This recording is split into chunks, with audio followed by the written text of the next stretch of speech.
మహనీయుడు గొప్ప నేత పెద్దలు వెంకటస్వామి గారి యొక్క జన్మదిన సందర్భంగా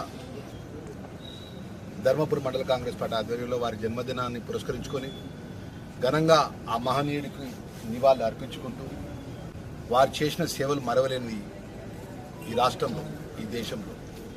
పెద్దలు వెంకటస్వామి గారు వారు రాజకీయ పరంగా మొదటి నుంచి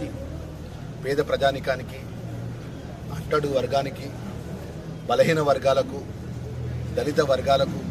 ఒక మంచి చేయాలి, మేలు చేయాలని చెప్పి నిరంతరం ఆలోచన చేసిన గొప్ప నాయకుడు వారు. బొగ్గుగాన్లు మూసివేసే పరిస్థితి ఉన్నది, 1,00,000 మంది కార్మికులు రోడ్డు మీదకి వచ్చే పరిస్థితి ఉన్నటువంటి సందర్భంలో కూడా ఆ రోజు పెద్దలు వెంకటస్వామి గారు కార్మిక లోకం నుంచి వచ్చిన వాడిని మా కార్మికులకు నష్టం జరగద్దని చెప్పి 1,00,000 మంది కార్మిక కుటుంబాలకు కాపాడి పెద్దలు ప్రధానమంత్రిగా ఉన్నటువంటి పివి నరసింహారావు గారితో 500 కోట్ల రూపాయలు కేంద్ర ప్రభుత్వం ద్వారా నేరుగా సింగరేణి కాలేజ్ యాజమాన్యానికి ఆర్థికంగా వనరులు సమకూర్చి ఈ సింగరేణి కాలేజ్ సంస్థను 1,00,000 మంది కార్మికుల యొక్క జీవితాలను కాపాడినటువంటి మహోన్నతమైన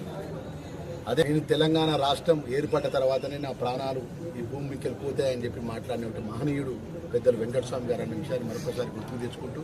2004లో మన రాష్ట్రం మనకు వస్తే మన నిధులు మనకు వస్తాయి, మన నీళ్లు మనకు వస్తాయని చెప్పి కేసీఆర్తో మాట్లాడి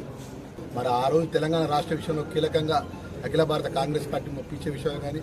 అప్పుడున్నటువంటి రాష్ట్ర పార్టీ కాంగ్రెస్ పార్టీ మెప్పించే విషయంలో కానీ మరి కీలకమైన పాత్ర అన్న విషయాన్ని కూడా మర్చిపోవద్దని మరొకసారి మనవి చేసుకుంటూ పెద్దలు వెంకటస్వామి గారి కుటుంబానికి, మా కుటుంబానికి ఉన్నటువంటి బంధము ఎప్పటికీ విడలేని బంధము. వ్యక్తిగతంగా ఈరోజు ఒక సోషల్ వెల్ఫేర్ మినిస్టర్గా మేము ఉన్నాం.